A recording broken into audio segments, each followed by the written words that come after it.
¿Cómo están? Hey, ¿comió? ¿Lo pasó bien para el Thanksgiving? ¿Comió harto?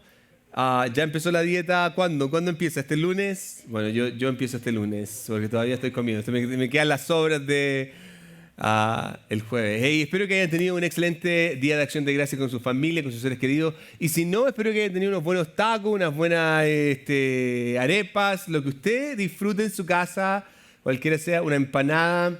Espero que haya podido disfrutar. Hey, hoy día estamos terminando esta serie que comenzamos ya hace un mes atrás. ¿Puede creerlo que ya estamos a fin de año? Dios mío, ¿qué pasó? Más joven me pongo. Pero en fin, quiero decirte que esta ha sido una serie bien personal para mí, donde Dios ha estado hablando particularmente en mi vida.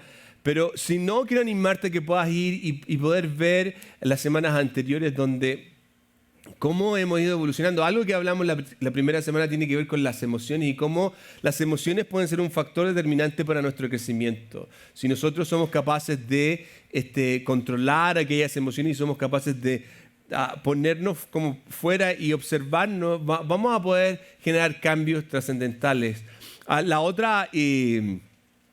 La siguiente semana hablamos de esta mentalidad de víctima o protagonista, porque hay muchos de nosotros que vivimos la vida actuando como víctimas y en el fondo es la responsabilidad de todo del resto de las personas, pero jamás asumo la responsabilidad de que a mí personalmente pueda corresponderme. La semana pasada hablábamos de esta idea de los juicios y cómo, ya sea los juicios que se han plantado sobre mí o los juicios que yo he puesto sobre otros, determinan un factor en cómo yo me relaciono con otros, cómo yo me veo a mí mismo y obviamente determina el crecimiento que yo puedo tener en base a las distintas circunstancias que pueda ir enfrentando. Y hoy día, para terminar, quiero que profundicemos en un tema que siento yo va a marcar una diferencia en general en nuestra vida si somos capaces de aplicarla. Para esto y para que usted me pueda entender lo que quiero hablar, les quiero que piense en cómo defines tú a una persona cuando la conoces por primera vez. Quizás para algunos va a ser esta idea de qué tipo de ropa está usando, o puede que a algunos automáticamente el olor me provoque algo y me haga definir a esa persona. Puede que muchas veces escuchamos lo que esa persona hace. Si yo escucho que es un doctor, por ejemplo, ¡wow!, automáticamente le sube el nivel, ¿cierto? Pero si es un bailarín, Dios mío, ¿qué hará? Y puede que sea un bailarín clásico, pero esa idea de bailarín puede que automáticamente me haga pensar en algo y yo defina a esa persona. O si veo al carro que se sube, lo puedo definir también, ¿cierto? Si un carro de último modelo o puede que sea un carro de viejo modelo. Cualquiera sea, me va a llevar a definir esa persona. Ahora, este es el punto, que todas estas cosas nos hacen tomar una idea de alguien, pero al final, en realidad esa persona como yo me la estoy imaginando. Porque si hay algo que tú y yo hacemos es que pretendemos tener una idea de las personas. Pretendemos este juego de que, bueno, sí, por el auto que maneja, por el trabajo que tiene, por el esposo o la esposa, la novia o el novio que tiene, me hago una idea y en el fondo puede que yo esté completamente equivocado, puede que haya algo detrás que yo no conozca. También vemos que cada uno de nosotros tiene un certificado de nacimiento donde hay cierta información de nuestra identidad. O algunos tienen una licencia para manejar, otros tienen, qué sé yo, su pasaporte, y ahí sale cierta información que demuestra quiénes somos. Pero la realidad es que un documento lo único que tiene es información porque no refleja tu identidad. ¿Y sabe por qué yo sé que ese documento no refleja tu identidad? Porque la identidad es el conjunto de rasgos propios de un individuo que lo distinguen del resto. Y esta es la combinación, porque hay algunos que van a ser más altos, más gorditos, más flacos, más bonitos, más feos, cualquiera sea. pero también tienen que ver con ciertas características que yo tengo, cómo hablo. Por ejemplo, hay algunos que son de México, otros de Colombia, otros de El Salvador, Perú, y tenemos distintos acentos, Venezuela, ¿cierto? Cada uno de nosotros tiene ciertas cosas que nos caracterizan, pero si profundizamos más, hay ciertas cosas que nos caracterizan en términos de las cosas que nos gustan y las cosas que nos desagradan. Pero todo esto podría uno decir, bueno, así es como yo soy, esa es mi identidad, pero la realidad es distinta. Porque tú y yo tenemos dos tipos de identidad que hemos creado. ¿No me cree? Está esta identidad pública, que es la que los demás ven. ¿Okay? Hay algunas personas que se han creado esta idea de que esa chica que me gusta del Facebook, por alguna razón vive de esta manera, así como con los labios en punta, ¿cierto? O puede ser que ese chico, porque hoy día los teléfonos más encima tienen filtros, entonces con los filtros las personas se ven más hermosas, entonces cuando lo ven como, Dios mío, ¿en qué me metí? ¿Quién es? Y esa es la identidad pública, pero la otra tiene que ver con la privada. Y la privada es lo que yo digo que soy. En este caso particular es esa parte que yo conozco, que yo sé, que son los secretos que nadie más ve. Y esto es lo que realmente me define y me caracteriza y determina mis acciones. No por un espacio, sino que en general. Ahora, todo esto de la identidad y todas las cosas que yo realizo, todas las cosas que yo hago tienen un propósito. Y tienen un propósito porque en el fondo me van a llevar a un lugar. La idea en este caso de cómo yo soy y lo que yo hago tiene que ver con un sentido específico. Llegar a ser. O el soy.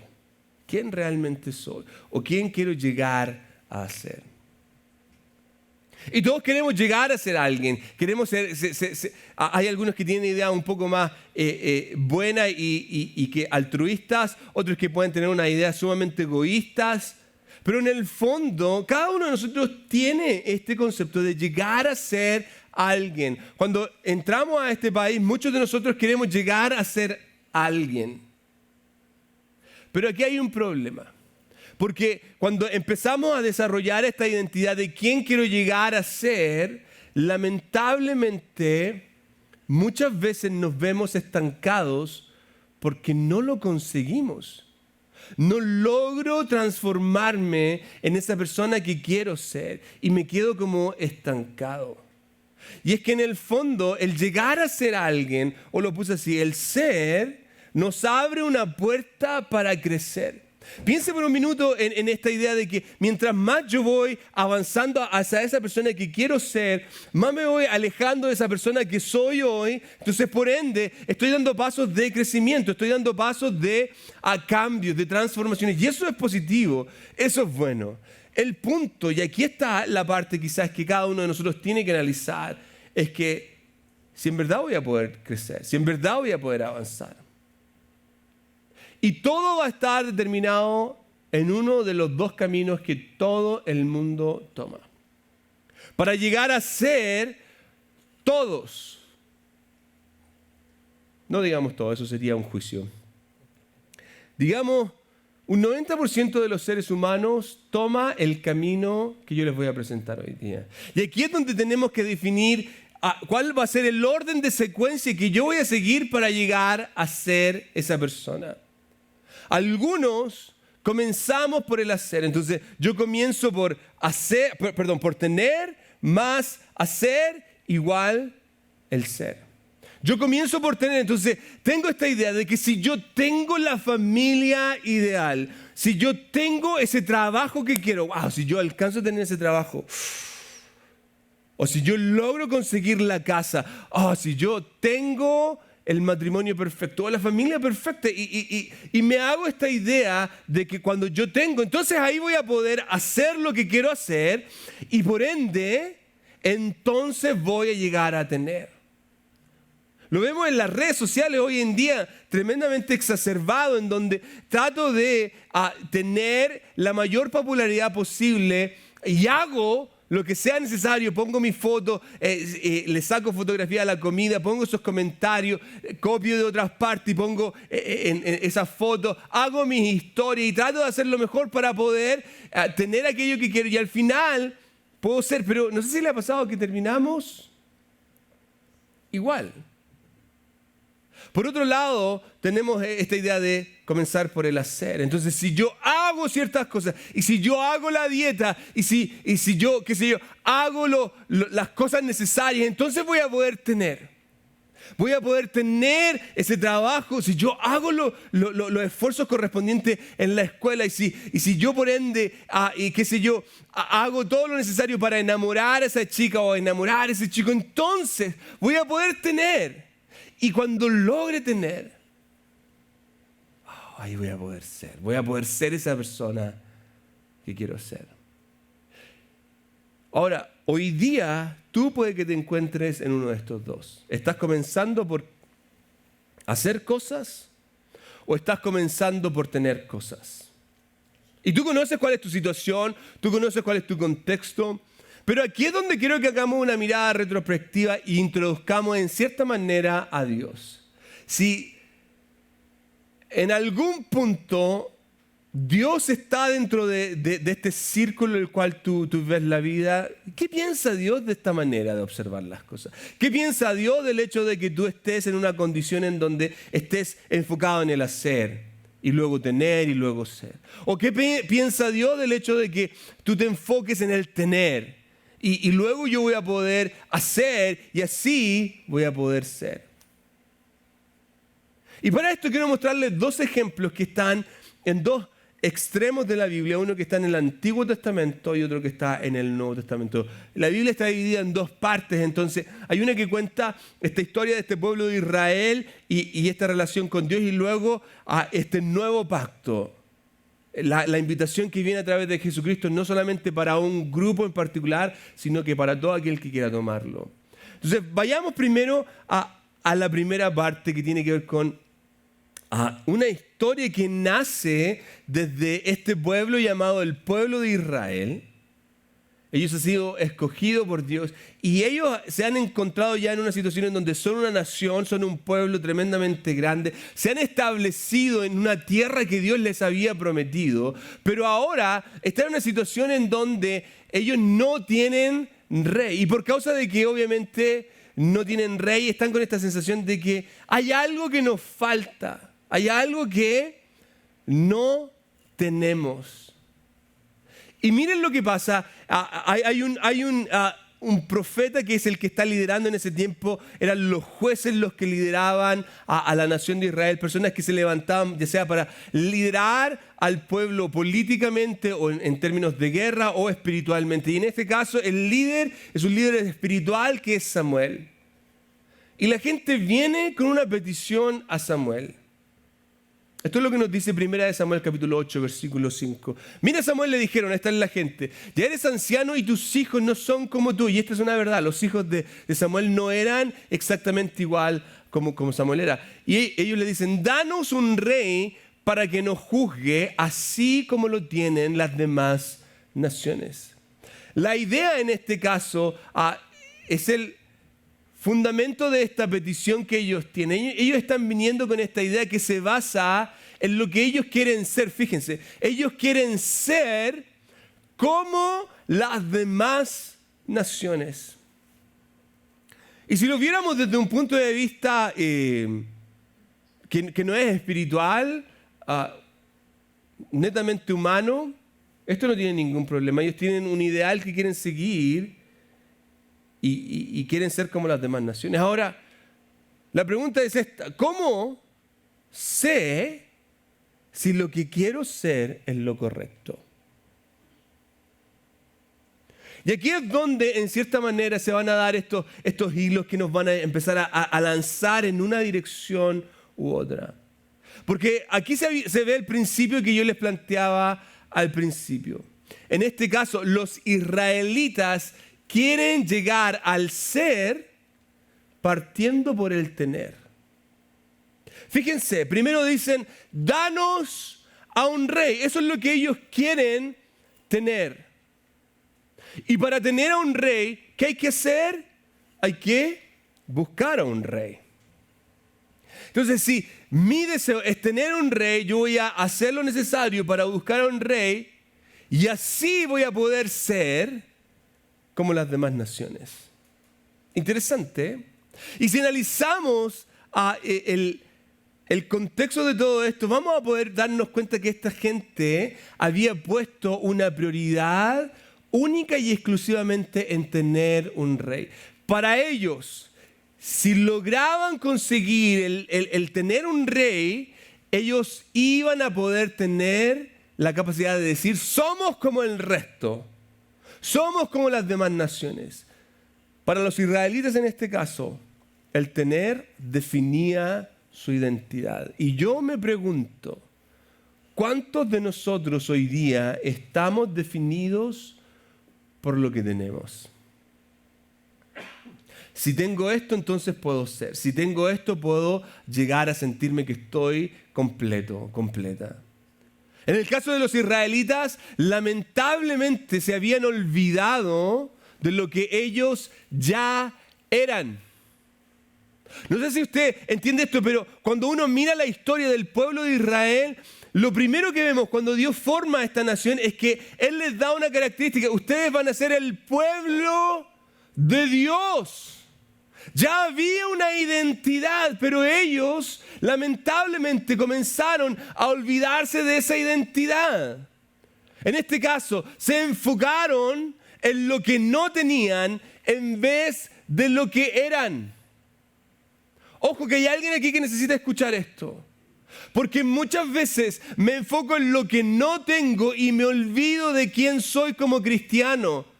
Me olvido de quién soy como hijo de Dios. Me olvido de quién soy como esposo. Me olvido de quién soy como esposa, como trabajador. Porque no tengo esto, entonces me olvido de lo que soy. Y esto es lo que está pasando aquí. Y en este caso, Samuel está recibiendo esto y obviamente que él lo toma personal. Y miren lo que pasa, él tiene una conversación con Dios. Samuel se disgustó con esta petición y fue al Señor en busca de orientación. Haz todo lo que te digan, le respondió el Señor, porque a mí es a quien han rechazado y no a ti. Ya no quieren que yo siga siendo su rey. Fíjense, la gente estaba rechazando a Dios. ¿Por qué? Porque estaba rechazando su identidad. Continúa y dice, desde que los saqué de Egipto, me han abandonado continuamente y han seguido a otros dioses y ahora te tratan a ti de la misma manera. Dios le hace ver a Samuel en cierto modo que lo están rechazando a él como Dios. Que en el fondo, todo esto que está pasando aquí es una cuestión que pasa en el interior. En el tiempo, esta gente se ha olvidado de quiénes son y hoy día han puesto su identidad en cualquier otra cosa menos en Dios. Y esto es lo que nos pasa. Lo mismo que le pasó a Israel. Su corazón se enfoca en el tener. Nuevamente pregunto, ¿cuántos de nosotros hoy día nos estamos enfocando en tener?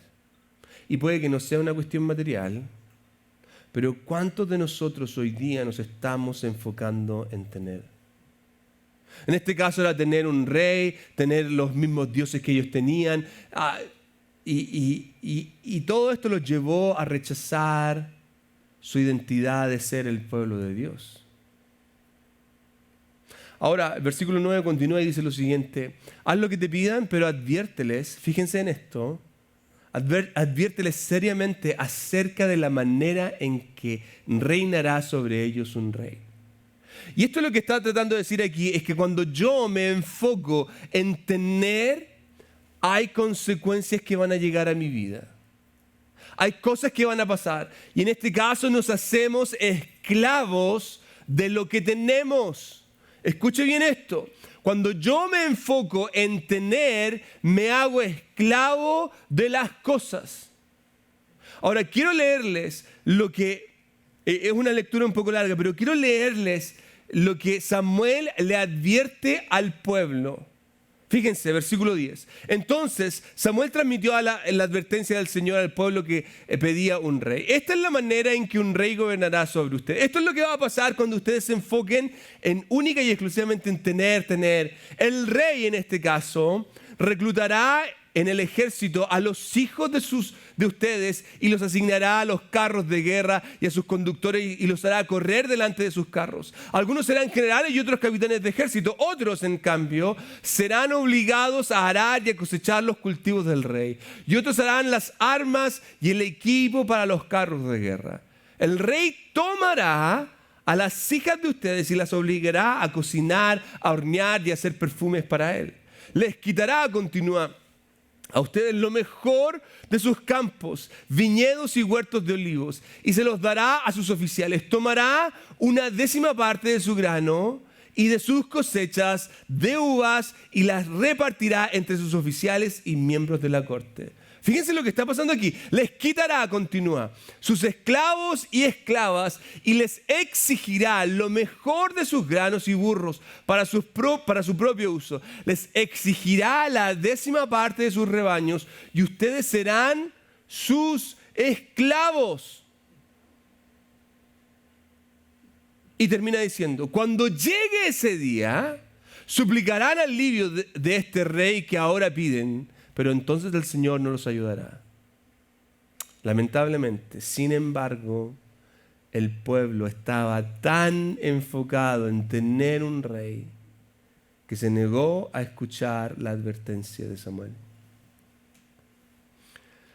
Así como algunos estamos hoy día, estamos tan enceguecidos por tener que no escuchamos la advertencia que estamos recibiendo el día de hoy. La gente en este caso estaba tan obsesionada con lo que quería tener que no quiso escuchar. Y yo pienso en aquellos que hoy día lo único que quieren es tener. Y hacen cambios en sus vidas porque quieren tener. Y quitan personas de su vida porque quieren tener. Y se embarcan en relaciones porque quieren tener. Ahora piense, esto es una sola parte. Esta es la primera parte porque muchos de nosotros nos enfocamos en tener, pero ¿qué pasa cuando yo me enfoco en el hacer? ¿Qué es lo otro que la mayoría de nosotros hacemos? Si yo hago, entonces voy a poder tener, y si tengo, voy a poder ser. Y aquí quiero introducirle un extracto de una carta. No les voy a dar el contexto hasta que lo lea, porque quiero que vean las palabras que esta persona usa. Estoy horrorizado de que ustedes estén apartándose tan pronto de Dios, que Él los llamó a sí mismo por medio de la amorosa misericordia de Cristo. Están siguiendo un evangelio diferente que aparenta ser la buena noticia, pero no lo es en absoluto. Están siendo engañados por lo que a propósito distorsionan la verdad de Cristo. ¿Sabe qué? Esta carta es una carta que escribió Pablo a una iglesia. De hecho, la traducción aquí en la primera parte es bien suave porque él dice, Gálatas tontos. ¿Qué ha pasado con ustedes, Gálatas tontos? Y es que algo se había introducido en la iglesia. Los Gálatas eran gente que no era judía, ¿ok? Eran un grupo de gentiles. Y ellos eran cristianos y estaban recibiendo un mensaje de otros cristianos que creían en Cristo, que creían en Jesús, que sabían que Jesús había muerto y había resucitado. Es más, eran unos judíos que sabían que Jesús era el Mesías, pero había algo. Estos judíos eran llamados los judaizantes. Ellos eran un grupo de personas que se enfocaban en el cristianismo desde una perspectiva. Para ser cristiano, para llegar a ser, tú tienes que hacer. Y este hacer estaba definido por la ley. En particular, podría verse algo como esto. Hacer, en este caso la ley. Tener era la condición de ser cristiano. Y ser salvo, yo puedo ser salvo cuando empiezo por hacer la ley. Y en particular había un símbolo, una marca que los judíos tenían que estaba a través de los varones, que era la circuncisión. Y Pablo estaba horrorizado con esto porque a pesar que es una cosa tan simple como, hey, tienes que seguir la ley, que la ley uno puede verla como algo bueno, apartaba todo el principio de lo que significaba el ser salvos. Porque para esta gente, para ser salvo, tienes que estar circuncidado. Y esta palabra circuncidado, que era la marca del judío, en este caso particular, tiene que ver con una idea de que tienes que hacer lo que la ley pide. ¿Sabe cuánta gente hoy día vive en este concepto de circuncisión? ¿Cuántos cristianos hoy día viven exigiendo a otros que tienen que hacer para hacer? Entonces, si tú haces los procedimientos correspondientes, si tú haces estas cosas, si tú oras, si tú, lees la Biblia, si tú vas a la iglesia, y todo se trata en el hacer, entonces ahí vas a poder ser. Muchos de nosotros vimos y crecimos en iglesias donde nos obligaban a hacer cosas para poder ser parte. Era como ese club social que para poder ser reconocido tú tenías que hacer un montón de requisitos y las mujeres se tenían que sentar en un lado y los hombres en el otro. Usted hoy día está en un tiempo increíble. Déjeme contarle, esto es bien personal. Las hermanas, pobres hermanas, no se podían maquillar.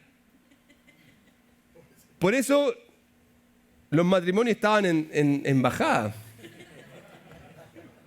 Era terrible. Yo con una amiga muy cercana mía me contaba que cuando a ella hacía algo malo, había una banca, porque antes no había estas sillas nice, ¿ok?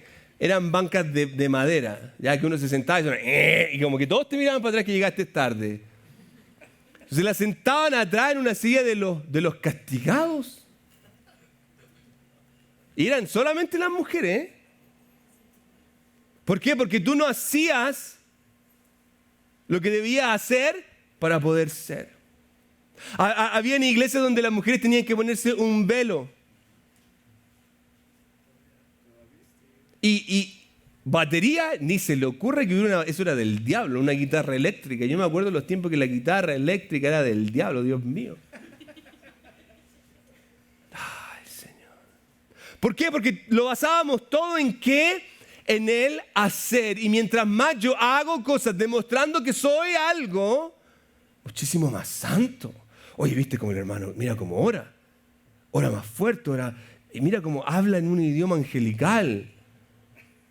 Y yo lo único que hablo son tonteras, pero el otro habla. Entonces Pablo está desesperado porque la gente se está enfocando en hacer cosas. Y se está introduciendo esta doctrina de que para poder llegar a ser, tú tienes que hacer. Y esto se dio a través de todo el ministerio de Pablo. De hecho, mire, en otra carta él dice lo siguiente, referente a este mismo grupo. Cuídense de esos perros, de esa gente que hace lo malo, esos mutiladores que les dicen que deben circuncidarse para ser salvos. ¿Qué pasaría si yo les digo, cuídense de esos perros que le andan pidiendo plata? Que usted tiene que hacer un pacto con Dios. Hay algunos que se irían de la iglesia hoy día. Este tipo de lenguaje así, ¿quién habla así en la iglesia?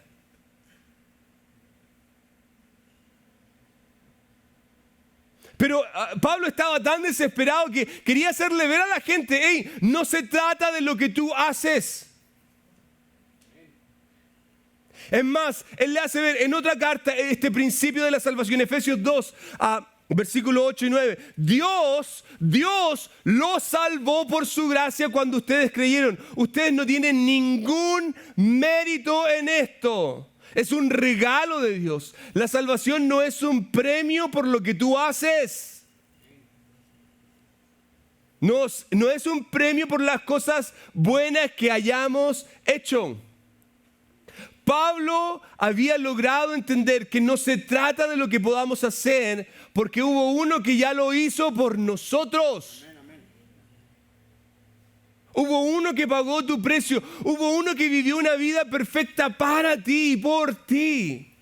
Pero si yo me enfoco en lo que yo hago, si yo me enfoco en todas estas cosas, en todos estos rituales que tengo que hacer, voy a terminar en el lugar incorrecto. De hecho, nos hacemos esclavos de nuestras acciones. Le hago un test bien simple. Si usted es de los que ora cuando se da cuenta que no está orando todos los días, bueno, no estoy orando, Diosito está enojado conmigo. O le va mal, tiene que ser porque no estoy leyendo la Biblia. Entonces me pongo a leer la Biblia porque pienso que el hacer me va a llevar a conseguir. El hacer me va a llevar a tener. No se trata de lo que yo pueda hacer. No se trata de lo que yo pueda tener. ¿Sabe por qué? Porque si comienzo en el tener o si comienzo en el hacer, jamás llegaré en verdad a ser alguien. Ahora usted se preguntará, pero todo el mundo lo hace. Claro, mire el mundo hoy día. Mire lo que el mundo nos presenta. Cuenten los comerciales que aparecen en la televisión de automóviles. O de la familia perfecta. ¿Por qué? Porque el mundo nos dice, ten y serás, haz y serás. Y a veces nosotros traemos esa mentalidad a este lugar. Si yo tengo, entonces voy a poder ser. Si yo hago, entonces voy a poder ser. Y Cristo, más allá de enfocarse en el tener o en el hacer, Él se enfoca en el ser. Y Él nos invita a que podamos ser parte de su familia. Él me invita a que yo me haga un miembro de su familia. Y es un regalo. Lo único que tengo que hacer es aceptar ese regalo. Y cuando acepto ese regalo, tengo una identidad y encuentro en verdad quién soy. En Cristo, mis queridos amigos, yo soy un hijo. Tengo una familia. En Cristo yo soy santo. Pero Marco, yo no tengo nada bueno. Pero a través de Él me hace ser santo. En Cristo soy un heredero. Hay una promesa para mí. El día en que yo me muera, no habrá llanto para mí, sino que yo voy a encontrarme con el Salvador y Él me va a decir, buen siervo fiel, en lo poco fuiste fiel, en lo mucho te pondré. En Cristo yo soy más que vencedor. En Cristo soy una nueva criatura. Las cosas viejas pasaron, son hechas nuevas, todas. Si comienzo con el ser, el potencial de hacer y tener es ilimitado. Y por eso tengo que cambiar esta fórmula. Tengo que cambiarla y tengo que comenzar con ser. Y cuando yo entiendo quién soy, entonces yo hago. Y cuando yo hago, entonces yo puedo tener. Porque soy un hijo de Dios, entonces voy a hacer estas cosas. Me voy a comportar de esta manera. Voy a hablar de esta manera. No porque tengo que ser primero, sino que porque soy, entonces ahí yo puedo empezar a ser. Hay alguien hoy día que tiene que entender quién soy en Cristo. ¿Y sabe por qué? Porque ese es el fundamento para mi crecimiento espiritual. Ese es el fundamento, entender quién tú eres en Cristo. No se trata de lo que otros dicen, no se trata de lo que otros piensan, sino se trata de lo que Cristo ya ha definido para mí. Yo te pregunto, ¿cuál es esa ecuación de identidad que tú estás usando? ¿Cuál es la ecuación que tú estás usando para definirte? ¿Estás comenzando con el tener más hacer igual ser?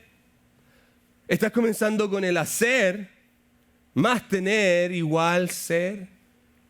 ¿O estás dejando que Cristo te ayude a comenzar por el ser? Y que a través de eso tú puedas comenzar a hacer. Y así puedes llegar a tener.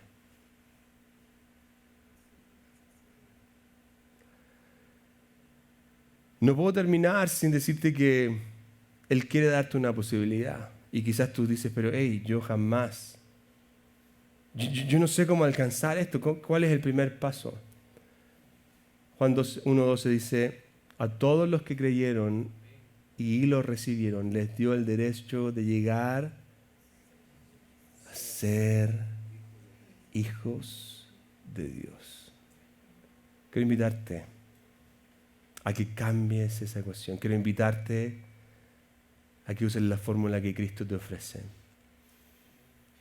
Hacerlo a Él el centro de tu vida y que Él te defina. Que Él defina quién eres tú. Cierra tus ojos. Señor, en esta hora simplemente yo necesito que sea tu Espíritu Santo el que obre.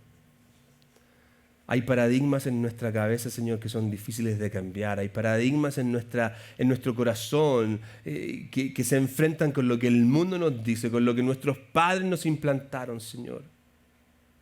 Pero aquí hoy día nos damos cuenta que tú nos haces una invitación distinta y nos invitas a encontrar una identidad en ti. Y que cuando decidimos, Señor, ser en ti, lo que tú nos defines, Señor, el resto se da por añadidura. Abre nuestro corazón, abre nuestra mente, abre nuestros ojos, Señor, para ver tu gloria en medio de esto, para ver lo que tú quieres hacer con nosotros. Permite que haya una transformación y un cambio en nuestras vidas. Jesús, antes de terminar, yo quiero rogarte por aquellos que quizás están con dudas en su corazón, que puedan abrir sus vidas para recibirte, para invitarte, para reconocerte, para entregar sus corazones a ti. En el nombre de Jesús. Permite que este tiempo, Señor, pueda ser uno donde meditemos, Señor, cómo estoy haciendo, cómo estoy enfocándome, por dónde estoy partiendo. Y que tu Espíritu Santo nos guíe en este camino. Levántanos de este tiempo, Señor, con tu bendición. Esa bendición que viene de lo alto, la del Padre, del Hijo y del Espíritu Santo, en el nombre de Jesús. Amén y amén. Den un aplauso a nuestro Señor. Gloria a Dios.